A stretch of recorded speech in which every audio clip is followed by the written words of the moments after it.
macam mana kita nak menghasilkan satu video pengajaran yang hidup, video pengajaran yang ada aura psychological approaches, yang mana insya-Allah akan menampakkan video kita itu betul-betul genuine, betul-betul asli, betul-betul novelty. Walaupun ketika kita buat video itu kita tiada pelajar di hadapannya, ada cara macam mana kita nak imagine di dalam minda kita ketika kita buat video itu seolah-olah kita mengajar pelajar di dalam satu kelas betul-betul ada di depan kita.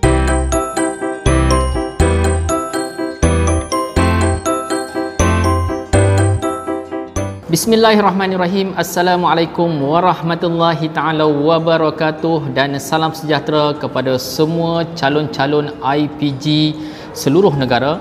Alhamdulillah, kita baru mendapat berita mengatakan bahawa keputusan ujian UKCG iaitu kelaikan guru di IPG telah pun keluar, dan sekarang difahamkan ramai calon-calon yang berjaya sedang sibuk membuat persiapan untuk menghasilkan video pengajaran terbaik, yang mana antara syaratnya perlu menghasilkan video pengajaran paling kurang 6 minit dan maksimum tidak boleh melebihi 8 minit.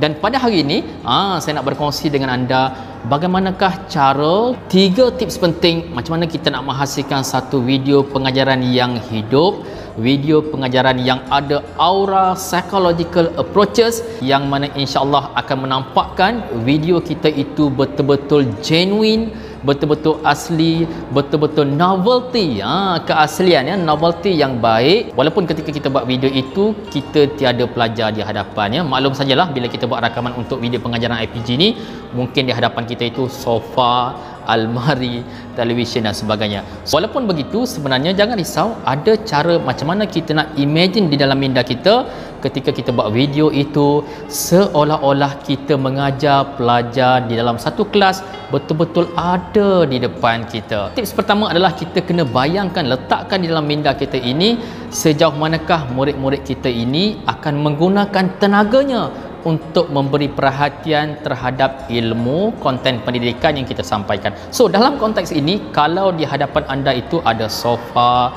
ada almari, ada televisyen, ataupun mungkin ada oven, musim-musim nak buat kuih raya ni kan, so bayangkan kerusi atau oven itu menggunakan tenaga untuk melihat anda ketika menyampaikan konten pendidikan. So bayangkan sofa ini menggunakan tenaganya, so dia ada energi untuk melihat persembahan yang anda akan buat. So macam seolah-olah sofa tu ada mata lah, oven tu ada mata, ataupun almari itu ada mata dan telinga. So ketika kita memberikan konten kita, sama ada bahasa Melayu ke, matematik ke, kita mengajar kira-kira, atau konten-konten motivasi melibatkan kaunseling, kita bayangkan kerusi itu sedang menggunakan tenaganya untuk memberi perhatian. Baik, itu yang pertama. Baik, tips yang kedua adalah kita perlu ingat dan letak dalam minda kita ini sebagai seorang guru, ketika kita menyampaikan, pelajar-pelajar kita, murid-murid kita, klien-klien kita itu mesti mempunyai satu arah, iaitu arah untuk memahami pendidikan kita. So ketika kita menyampaikan tu, mungkin kita bergerak sana sikit, kita bergerak ke sini sikit, dan yang paling penting adalah arah pemikiran mereka mesti kepada apa yang kita ajar. So kita membayangkan, contoh kita ajar matematik ya, so benda-benda yang ada di depan kita itu juga mengarah kepada calculation matematik yang sedang kita lakukan.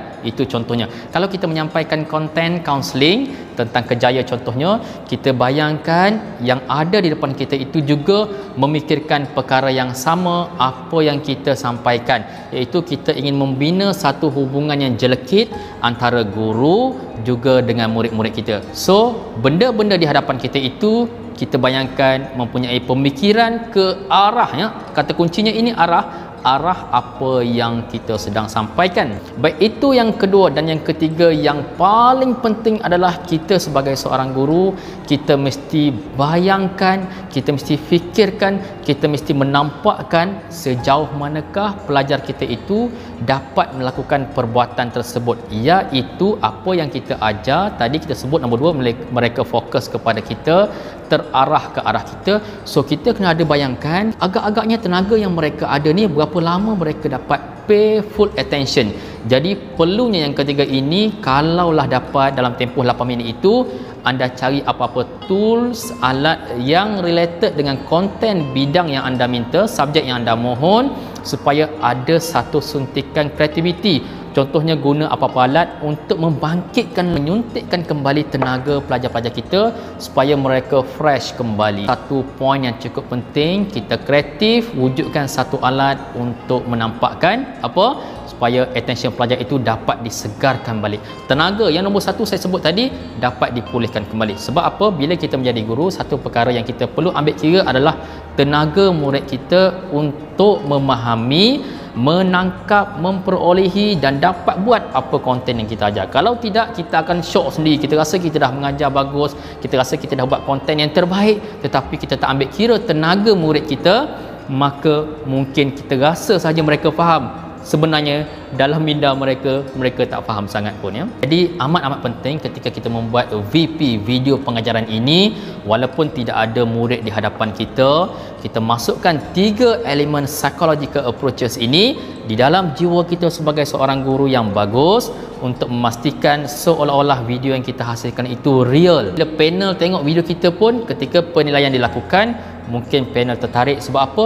Nampak video kita itu hidup dan ada aura. Sudah pasti kita dapat tonjolkan bakat kita, betul-betul kita seorang yang serius ingin menjadi guru dan bahkan ingin menjadi guru yang lebih baik pada masa akan datang, insya-Allah. Okey, nasihat terakhir saya kepada semua calon-calon IPG, lakukan video yang terbaik, no give up, jangan pernah putus asa untuk training banyak kali, buat latihan yang pelbagai, buat latihan again and again untuk menghasilkan satu video terbaik.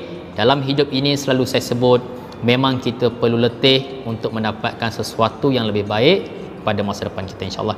So, teruskan usaha, insya-Allah dengan usaha yang baik, doa yang mantap dan kerap, mana mungkin dengan bersenang lenang, mana mungkin dengan tak buat usaha yang lebih, kita akan berjaya.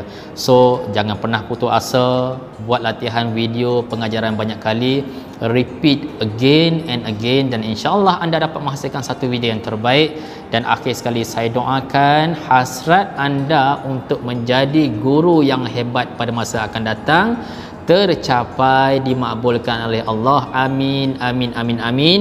Dan semoga anda terus istiqomah suatu hari nanti menjadi guru yang hebat, guru yang cemerlang dunia akhirat, guru yang benar-benar mempunyai jiwa seorang pendidik untuk membuat contribution kepada pendidikan negara dan di peringkat dunia. Baiklah, sebelum kita melabuhkan tirai, ada satu pesanan daripada penaja. Anda semua dijemput di Pelawak untuk tekan subscribe dan loceng notification channel ilmiah saya, channel Cikgu Muhammad Rofizam, dan dipersilakan, digalakkan untuk kongsikan video-video yang telah saya hasilkan. Semoga memberi manfaat kepada kita semua. Assalamualaikum warahmatullahi taala wabarakatuh.